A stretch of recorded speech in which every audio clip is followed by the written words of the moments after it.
The Signalman by Charles Dickens.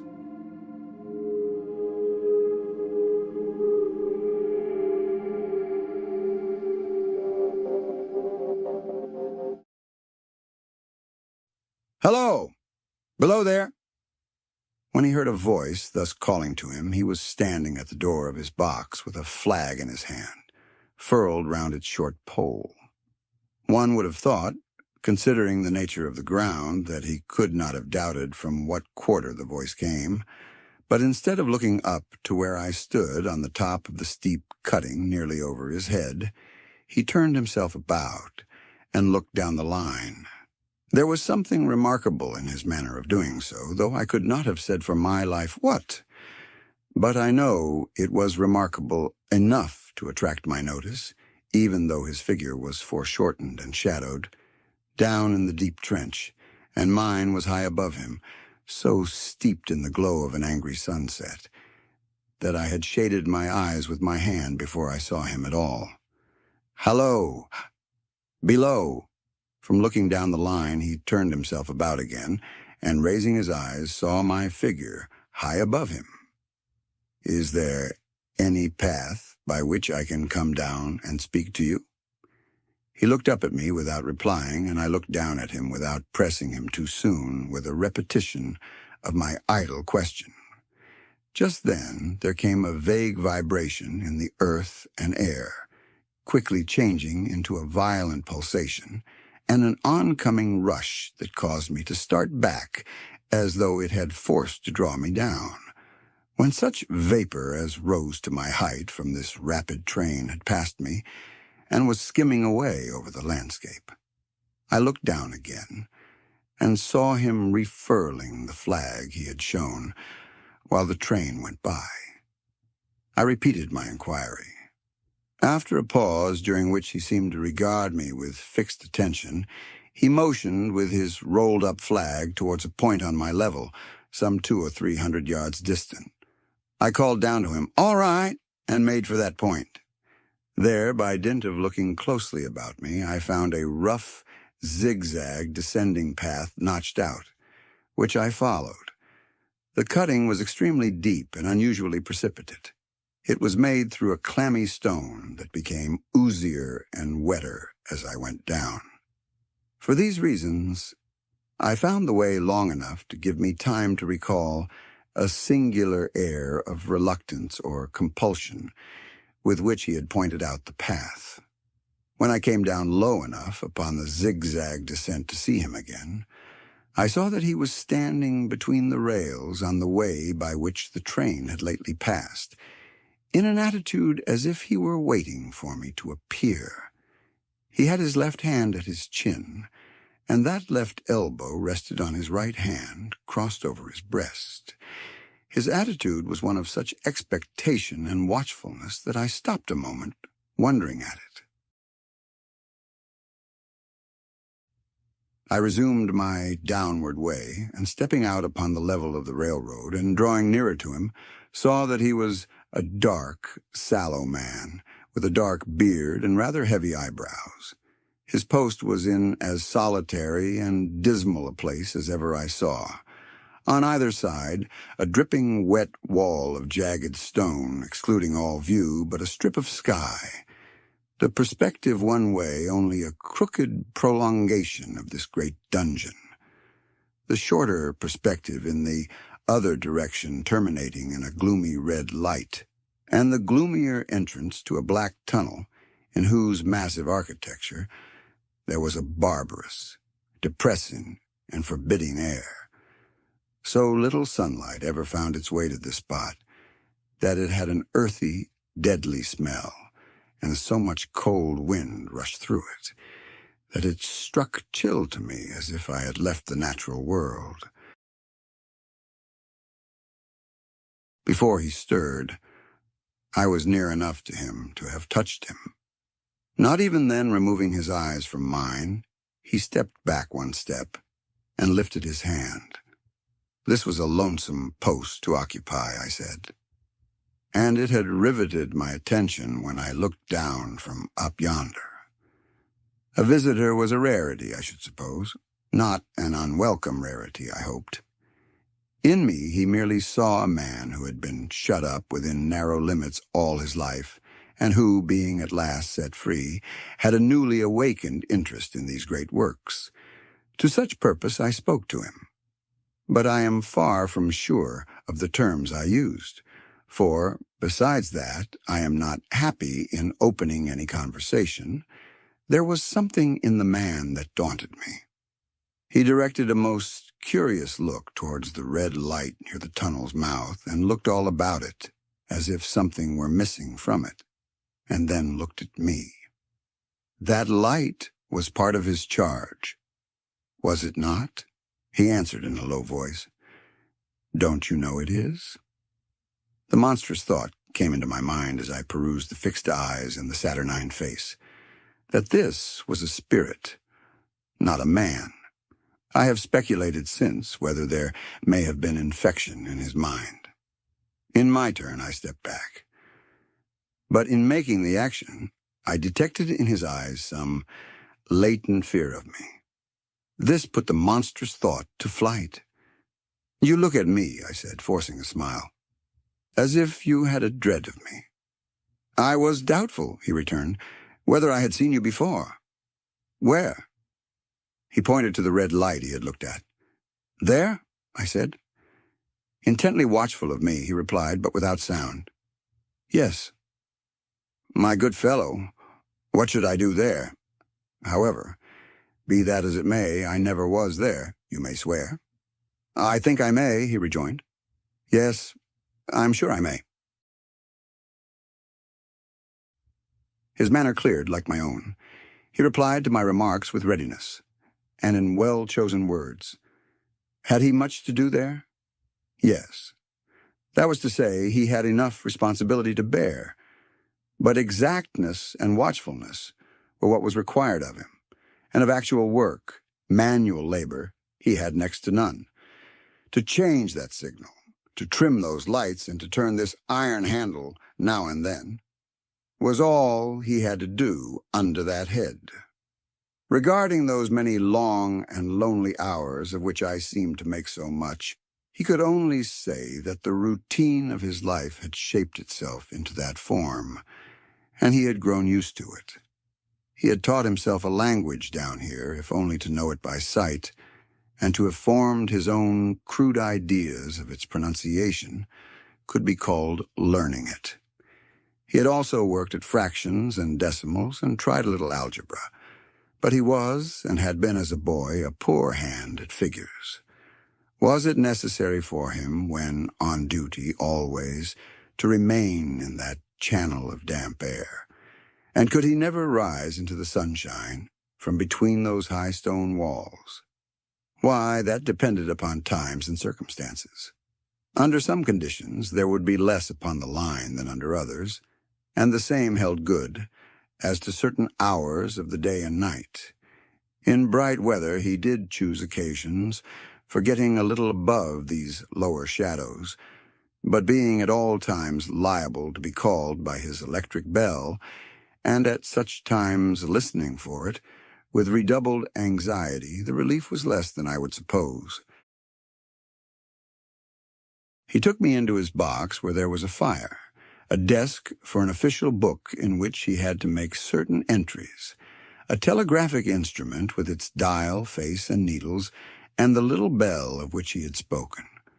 On my trusting that he would excuse the remark that he had been well educated, and I hoped I might say without offense, perhaps educated above that station, he observed that instances of slight incongruity in such wise would rarely be found wanting among large bodies of men, that he had heard it was so in workhouses, in the police force, even in that last desperate resource, the army, and that he knew it was so more or less in any great railway staff.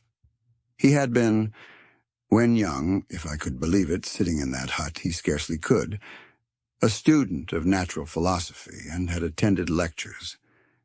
But he had run wild, misused his opportunity, gone down, and never risen again. He had no complaint to offer about that. He had made his bed, and he lay upon it. It was far too late to make another. "All that I have here condensed," he said, in a quiet manner, with his grave, dark regards divided between me and the fire. He threw in the word "sir" from time to time, and especially when he referred to his youth, as though to request me to understand that he claimed to be nothing but what I found him. He was several times interrupted by the little bell and had to read off messages and send replies. Once he had to stand without the door and display a flag as a train passed and make some verbal communication to the driver. In the discharge of his duties, I observed him to be remarkably exact and vigilant, breaking off his discourse at a syllable and remaining silent until what he had to do was done.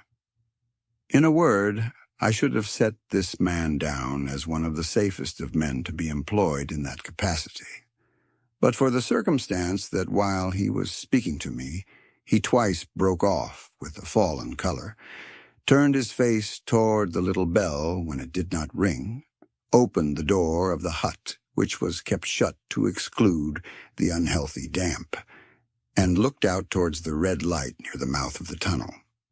On both of those occasions, he came back to the fire with the inexplicable air upon him which I had remarked, without being able to define, when we were so far asunder.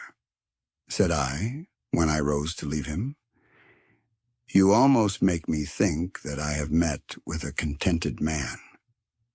I am afraid I must acknowledge that I said it to lead him on. "I believe I used to be so," he rejoined, in the low voice in which he had first spoken. "But I am troubled, sir. I am troubled." He would have recalled the words if he could. He had said them, however, and I took them up quickly. "With what? What is your trouble?"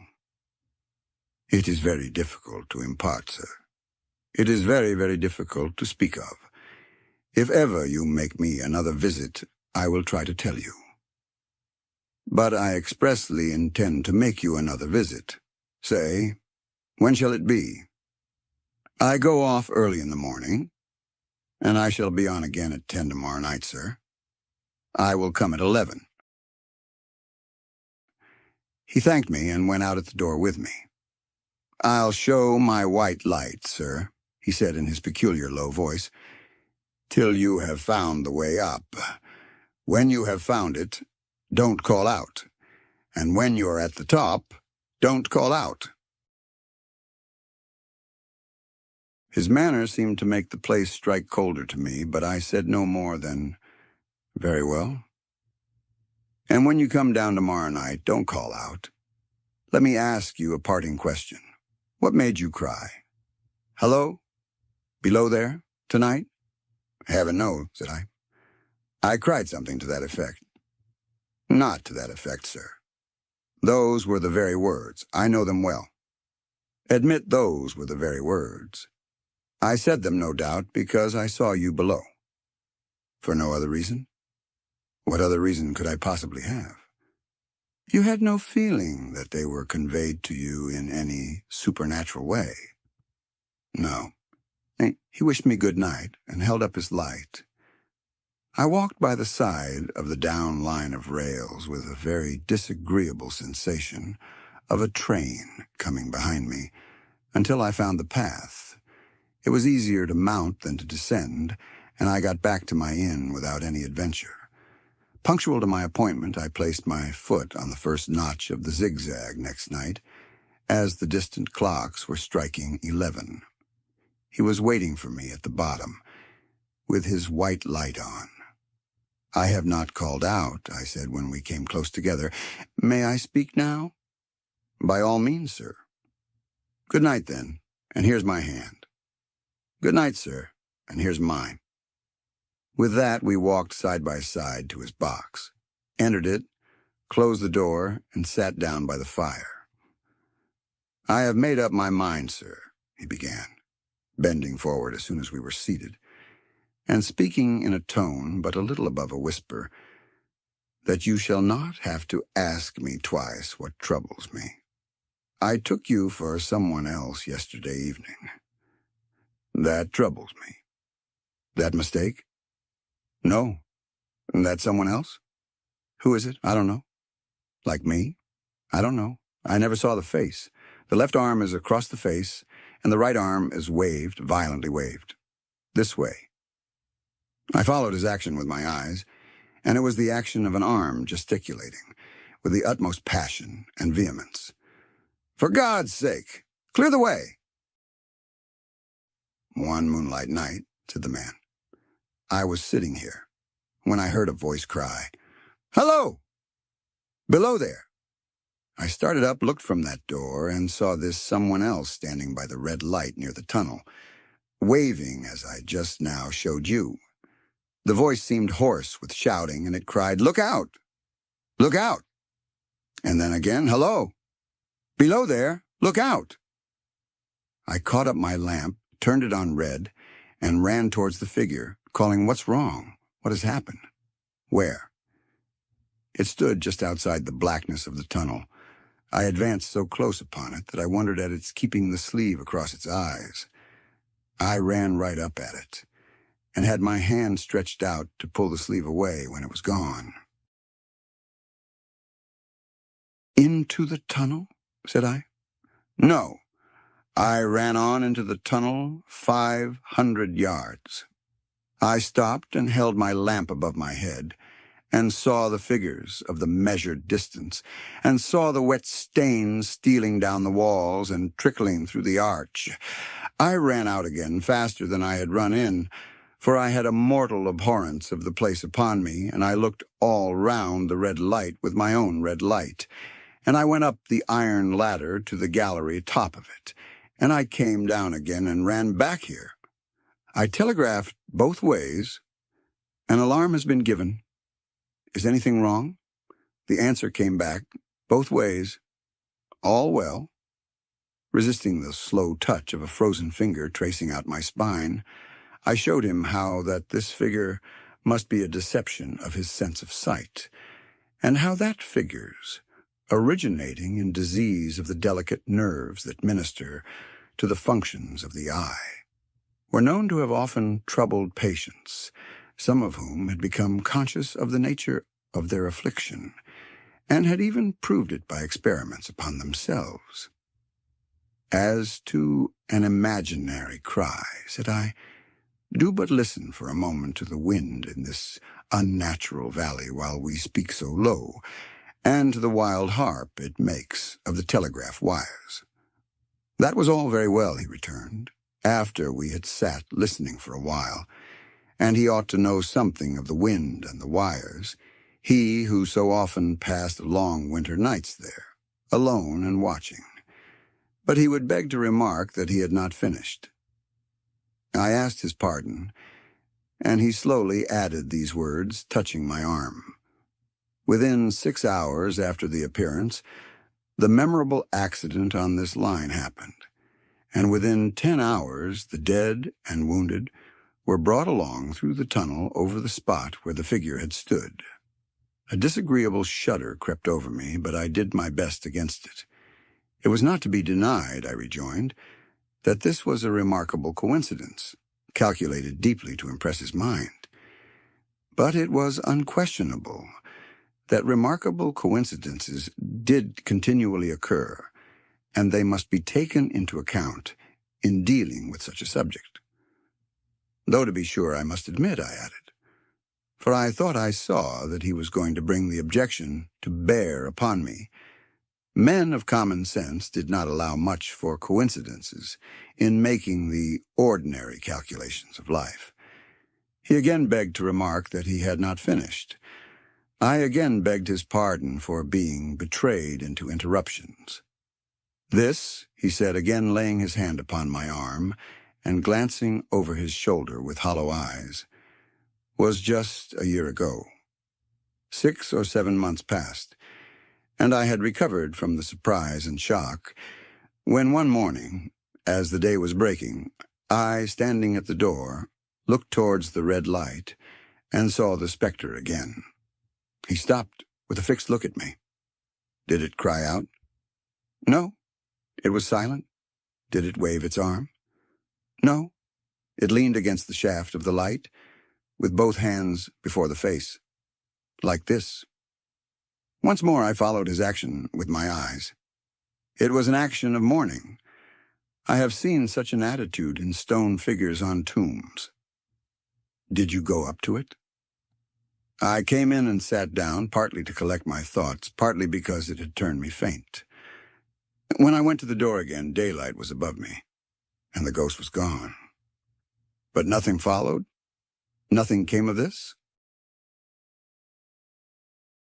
He touched me on the arm with his forefinger twice or thrice, giving a ghastly nod each time. That very day, as a train came out of the tunnel, I noticed at a carriage window on my side what looked like a confusion of hands and heads, and something waved. I saw it just in time to signal the driver, "Stop." He shut off and put his brake on, but the train drifted past here 150 yards or more. I ran after it, and as I went along heard terrible screams and cries.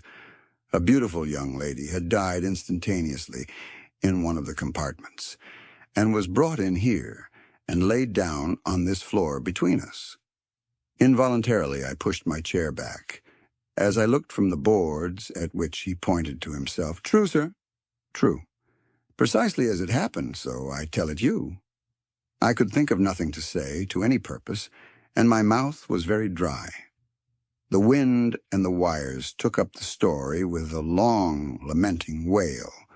He resumed, "Now, sir, mark this, and judge how my mind is troubled.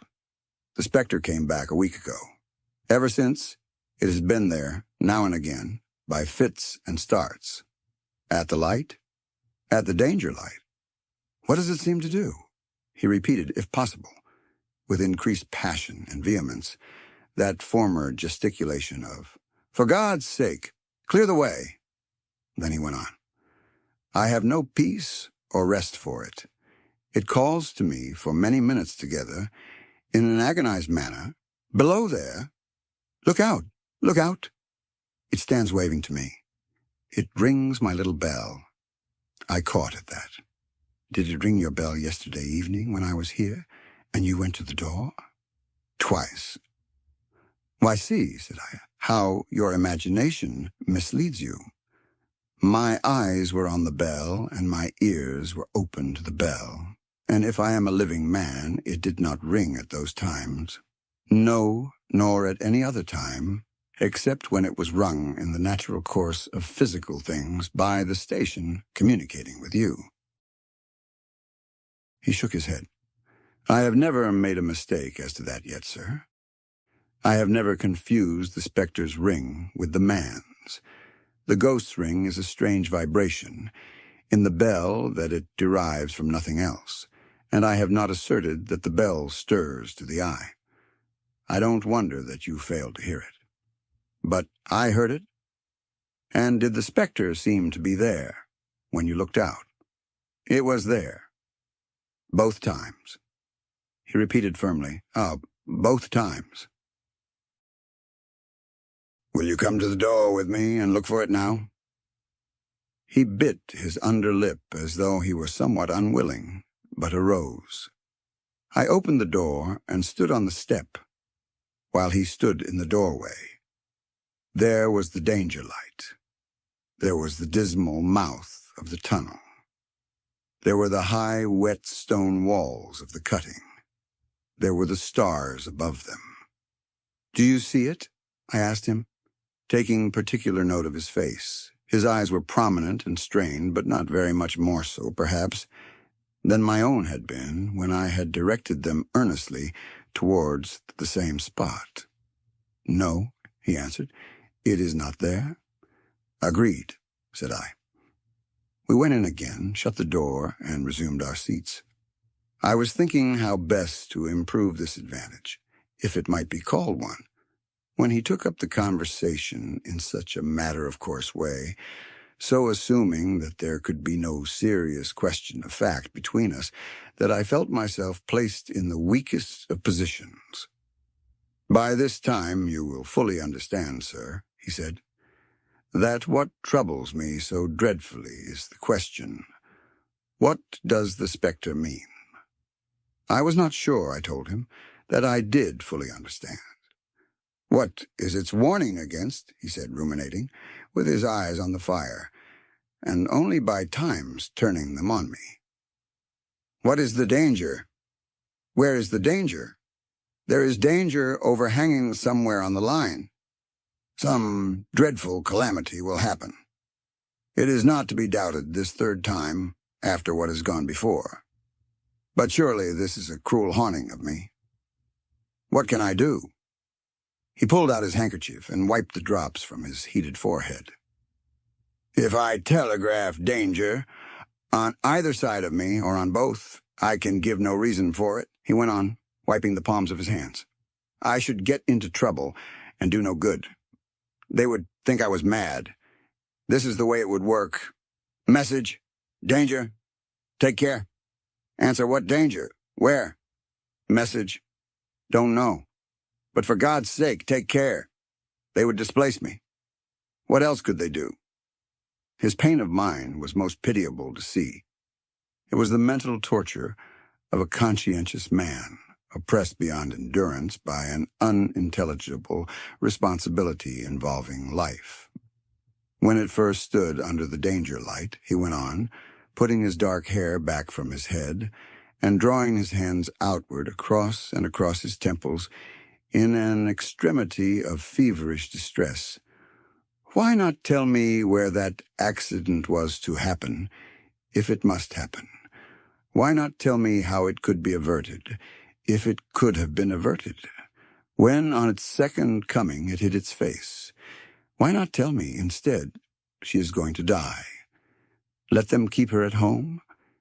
If it came on those two occasions, only to show me that its warnings were true, and so to prepare me for the third, why not warn me plainly now?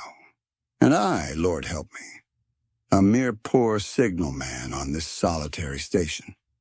Why not go to somebody with credit to be believed and power to act?" When I saw him in this state, I saw that for the poor man's sake, as well as for the public safety, what I had to do for the time was to compose his mind. Therefore, setting aside all question of reality or unreality between us, I represented to him that whoever thoroughly discharged his duty must do well, and that at least it was his comfort that he understood his duty, though he did not understand these confounding appearances. In this effort I succeeded far better than in the attempt to reason him out of his conviction. He became calm. The occupations incidental to his post as the night advanced began to make larger demands on his attention, and I left him at 2 in the morning. I had offered to stay through the night, but he would not hear of it. That I more than once looked back at the red light as I ascended the pathway. That I did not like the red light, and that I should have slept but poorly if my bed had been under it, I see no reason to conceal. Nor did I like the two sequences of the accident and the dead girl. I see no reason to conceal that either. But what ran most in my thoughts was the consideration, how ought I to act, having become the recipient of this disclosure? I had proved the man to be intelligent, vigilant, painstaking, and exact. But how long might he remain so in his state of mind? Though in a subordinate position, still he held a most important trust, and would I, for instance, like to stake my own life on the chances of his continuing to execute it with precision? Unable to overcome a feeling that there would be something treacherous in my communicating what he had told me to his superiors in the company, without first being plain with himself and proposing a middle course to him, I ultimately resolved to offer to accompany him, otherwise keeping his secret for the present to the wisest medical practitioner we could hear of in those parts, and to take his opinion. A change in his time of duty would come round next night, he had apprised me, and he would be off an hour or two after sunrise, and on again soon after sunset. I had appointed to return accordingly. Next evening was a lovely evening, and I walked out early to enjoy it. The sun was not yet quite down when I traversed the field path near the top of the deep cutting. I would extend my walk for an hour, I said to myself. Half an hour on and half an hour back, and it would then be time to go to my signalman's box. Before pursuing my stroll, I stepped to the brink, and mechanically looked down from the point from which I had first seen him. I cannot describe the thrill that seized upon me when, close at the mouth of the tunnel, I saw the appearance of a man, with his left sleeve across his eyes, passionately waving his right arm. The nameless horror that oppressed me passed in a moment, for in a moment I saw that this appearance of a man was a man indeed, and that there was a little group of other men standing at a short distance, to whom he seemed to be rehearsing the gesture he made. The danger light was not yet lighted. Against its shaft, a little low hut, entirely new to me, had been made of some wooden supports and tarpaulin. It looked no bigger than a bed. With an irresistible sense that something was wrong, with a flashing, self-reproachful fear that fatal mischief had come of my leaving the man there, and causing no one to be sent to overlook or correct what he did, I descended the notched path with all the speed I could make. "What is the matter?" I asked the man. "Signalman killed this morning, sir." "Not the man belonging to that box?" "Yes, sir." "Not the man I know?" "You will recognize him, sir, if you knew him," said the man who spoke for the others, solemnly uncovering his own head and raising an end of the tarpaulin, "for his face is quite composed." "Oh, how did this happen? How did this happen?" I asked, turning from one to another as the hut closed in again. "He was cut down by an engine, sir. No man in England knew his work better, but somehow he was not clear of the outer rail. It was just at broad day. He had struck the light, and had the lamp in his hand. As the engine came out of the tunnel, his back was towards her, and she cut him down. That man drove her, and was showing how it happened." "Show the gentleman, Tom." The man, who wore a rough dark dress, stepped back to his former place at the mouth of the tunnel. "Coming round the curve in the tunnel, sir," he said. "I saw him at the end, like as if I saw him down a perspective glass. There was no time to check speed, and I knew him to be very careful. As he didn't seem to take heed of the whistle, I shut it off when we were running down upon him, and called to him as loud as I could call." "What did you say?" "I said, 'Below there, look out, look out. For God's sake, clear the way,'" I started. "Ah, it was a dreadful time, sir. I never left off calling to him. I put this arm before my eyes not to see, and I waved this arm to the last, but it was no use." Without prolonging the narrative to dwell on any one of its curious circumstances, more than on any other, I may, in closing it, point out the coincidence that the warning of the engine driver included not only the words which the unfortunate signalman had repeated to me as haunting him, but also the words which I myself, not he, had attached, and that only in my own mind, to the gesticulation he had imitated.